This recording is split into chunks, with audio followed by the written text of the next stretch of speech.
Hi there, I'm Colin Lamb, aka the Tone Wizard, and I hope you're doing very well wherever it is that you may happen to be. I'm doing fantastically well on a beautiful Sunday afternoon here with some coffee, and I'd like to talk about the album Eat a Peach by the Allman Brothers Band. It's something that's just recently come into my life, I'm ashamed to admit, but glad that it finally has. In August, I drove down to Seattle to see the Red Hot Chili Peppers and the Strokes and Thundercat play at T-Mobile Park. It was a fantastic show.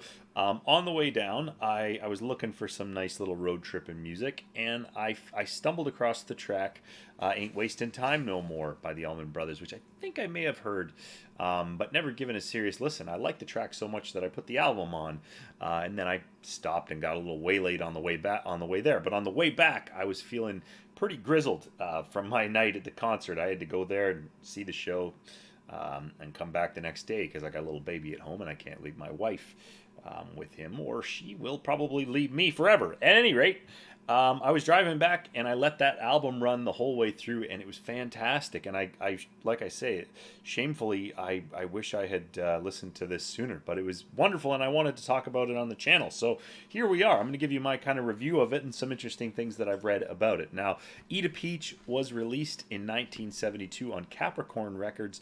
It's the double album follow-up to their breakthrough release at Fillmore East, which is a live album that was recorded in 1971.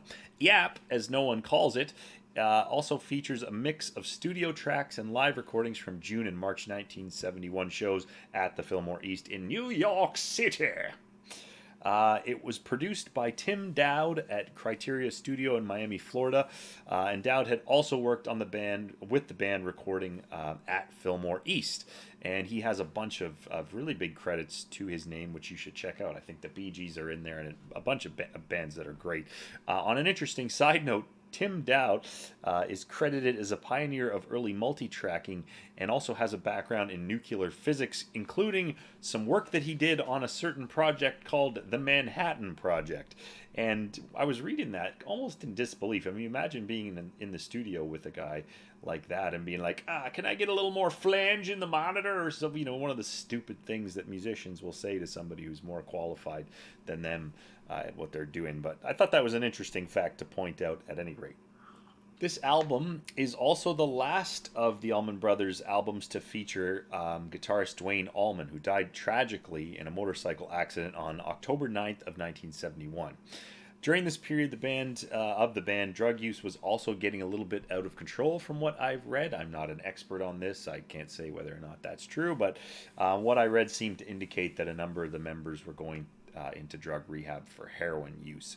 So that was kind of the background to the creation of this album.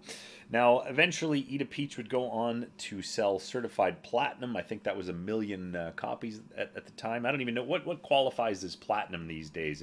If 10 of your friends listen at Spotify in 1 week and Spotify sends you a check for 1/3 of a cent, is that the equivalent of going platinum these days? I do not know. I really like the cover art for this album, The Peach. I read a story about that. It's actually on the Wikipedia page as well. But the artist, David Powell, had seen artwork similar to this on a postcard in a gas station or something, and he liked it so much he kind of wanted to make that the theme for the album artwork. And he wanted the album artwork to kind of feel like a morning sky, which, I mean, I don't know if he'd heard the songs beforehand, but that song Blue Sky certainly feels like that fresh breath of morning air. And like I say, on my hungover, drive back, I had maybe 3 too many beers by myself in the hotel room after the concert. I was down in Seattle seeing, but on the drive back, it was a breath of fresh air. But also regarding the artwork, which was created by David Powell, there's a beautiful gatefold mural. If you don't know what a gatefold is, I'm probably going to put it on the screen, but it used to be the art that you'd see when you opened up an album. It's like CD liner art. But as I was looking at this piece of art, I was thinking how this really symbolizes the era of the album to me, where the artwork was important. Like I don't even most bands now, you probably just need a friggin' thumbnail for your Spotify. But even when I was a kid with CDs, I do remember opening up CDs and looking at the liner notes, which would be interesting sometimes. The lyrics would be in there a lot of the times. in records, they would print the lyrics on the inside as well, or sometimes they'd have a leaflet would come out. But you would get this album, and you would put it on, and you could look at this thing, which was a piece of art, which I think is a sorely missed component to the music listening experience. So, like I say, I listened to this whole thing, and now I've listened to it through a couple of times because I've been putting it on at work and driving around doing the various errands that I have to do, and it's fantastic for that. But some standout tracks on this album are "Ain't Wasting Time No More," which was a track penned by Greg Allman. And if you're not that familiar with the Allman Brothers, basically, the main trio there would be Greg Allman, who I believe played keys, some acoustic guitar, sang and wrote most of their best kind of material. Then you have Duane Allman, who was his brother, obviously, and who was a co-lead guitar player, and that term co-lead is important, but we'll get into that later. And then you also had Dickey Betts, who was the other co-lead guitar player, and he penned some songs himself. But Ain't Wasting Time No More was actually finished, I believe, after Duane had passed away. It was based on some sort of partially written song ideas that Greg had, and he finished it afterwards because the sentiment of the song, I think, works nicely as a tribute to his late brother, Duane. Another standout track on the album is Melissa, and this was another tribute to Duane in that apparently Duane enjoyed this track and said it was his favorite track. So kind of a loving tribute on those two songs to Duane, and the emotion and the spirit is definitely present in those recordings if you have a listen. One of the hugest standout tracks on this album is the Mountain Jam, which is 30-minute live version. It was recorded at the Fillmore shows, and it's fantastic. And when I was listening to this thing on my channel, I've gotten into Fish. Obviously, I'm a fan of Ween. I don't think I've touched on the Grateful Dead yet because that's such a huge topic, and it kind of goes without saying that they're great. But when I was listening to this track, I was like, this is like, especially the drumming. I think the drummer on here is the uncle of Derek Trucks, who would later play with the Allman Brothers, and I believe may have played in the Grateful Dead. Fact check me on that if I'm wrong. But Butch Trucks, his drum playing, what I hear on there is just the blueprint for modern jam band drumming, and I can't really describe that to you in words that might make sense because I'm not a drummer. But I just hear a lot of jam bands that I've heard in the Vancouver scene. My buddy's older brother's band, Slam and Jack, which you should look into if you're into jam bands. They have some great tracks. I digress. What I hear there is just the blueprint for the modern jam band sound. Obviously, the Grateful Dead were a jam band around this time, and hundreds of thousands of bands were jamming in that era. But when I hear the Allman Brothers, I hear a quintessential sound of jam bands going forward. Anyways, it's a 30-minute track. On the original album, it was a whole side of a record back then, and you should check that out. If that doesn't lift your spirits up, and I'll say again, I was driving back from Seattle, quite worse for wear.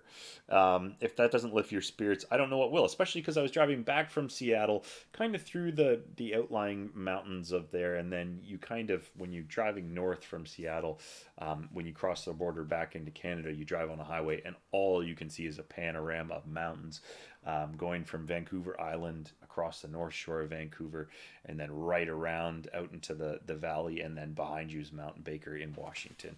It's great pairing for that drive at any rate. But check out the track; it's fantastic. I think my favorite trip, I think I said Ain't Wasting Time No More is a favorite of mine, but Blue Sky is probably my favorite track because this is the Allman Brothers sound that I first heard on tracks that I listen to on classic rock, and it's the sound that I love about them. It's the two guitar players working in beautiful harmony. We're going to touch on that a little bit more in the video, but those slightly overdriven guitars playing, trading off solos and playing that beautiful Allman Brothers style harmony. It's a fantastic track. If you listen to those 4 tracks, you've also got some nice blues bangers in there and some other tracks to sort of there, but that's kind of in order that these tracks appear on the album as well. So in between there, you have a lot of nice stuff sort of padded around to listen to. But I would completely recommend listening to this album, please. And let's face it, you're probably already into the Allman Brothers if you're watching this video, but if there's anything you'd like to add, please get at me in the comments.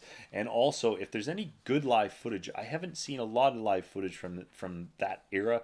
There's a couple really grainy ones, but if you have some stuff you'd like me to check out, or anything related to anything I'd like to say, please get at me in the comments. And if you're enjoying the video, please check out my other stuff, like this video, and subscribe if you feel like it. On a side note, and kind of on the note of the guitar playing that I was just talking about, I found a quote, actually it was in a video interview, which I've watched many times, from one of my favorite guitar players, Duane, aka Mickey Melanciano.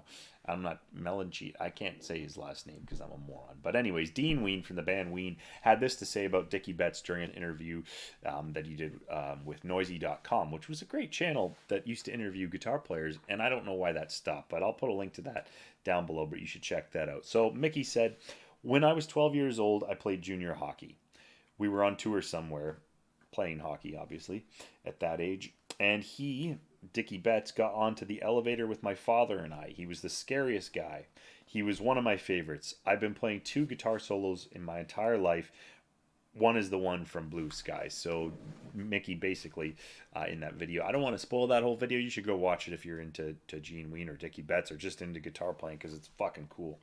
Let's get back to the 2 guitars in the Allman Brothers band, which of course was Duane Allman and Dickey Betts. Now, for whatever reason, as time has gone on, Duane Allman is probably the far more famous guitar player in that band, despite the fact that Dickey Betts was a massive part of the band and went on playing for years. He's still alive to this day. And is a fantastic player and songwriter in his own right. But on that topic, I found a quote from Dickey Betts, and I'll read it to you. "A lot of people assume that Duane was the lead player and I was the rhythm guy. He would really get upset about that and went out of his way to make sure people understood we were a twin guitar band. We were both damn good, but I didn't believe in myself the way Duane did." So that's some humble stuff from Dickey. Also on the Dickey Betts Instagram, which you should check out if you're a fan of the Allman Brothers, and I find it to be pretty candid and share some interesting stuff. And this actually quote was just for today. I thought I would check out the Dickey Betts Instagram before making this video, and it gave me something wonderful. So this is a quote from a harp player, Tom Duquette. And again, this is on the Dickey Betts official Instagram. "Great lead guitarists rarely look to share the spotlight, but Duane Allman had something larger in mind. Another stellar lead player to help spark him. He found his man in Dickey Betts, who already had a huge Florida reputation playing with Barry Oakley in The Second Coming. Dickey had a knack for crafting melodies, inspired in large by Western swing.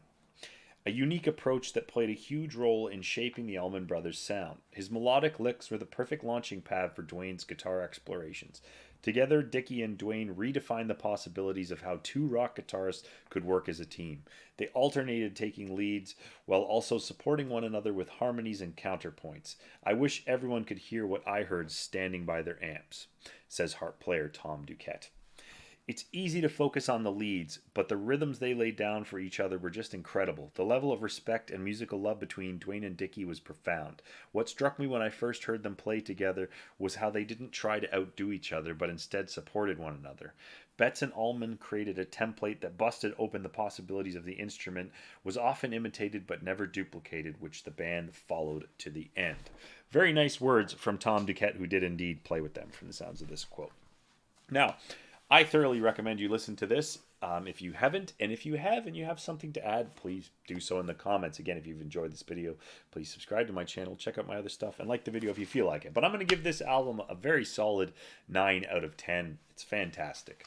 I was hesitant to give it a 9 out of 10, but I'm just thinking about that in context of albums that I've heard in the last 20 years. I haven't listened to a lot of full albums by new artists in many years, and I think the medium of the album is slowly dying. I don't think bands have the time to put into making a cohesive piece of work like an album. I don't think bands have the budget, and sadly it's mostly bands that I've already been listening to for 30 years, such as the Red Hot Chili Peppers and the Strokes, who are putting out the album as a cohesive unit of work. Maybe let me know in the comments what you think about the idea of an album, the concept of an album being maybe outdated, irrelevant or not something people are interested anymore, because I don't think that's the case. I think the album could still be alive and well if people bothered to make them. So I'm going to give this one a 9 of 10, and I'm going to recommend, as a recommended pairing for this album, I would suggest a strong hangover from enjoying a view you love and a nice winding drive down a sunny road through the mountains. Thank you very much for watching this video. Take very good care of yourself and enjoy the Allman Brothers Band. Bye-bye.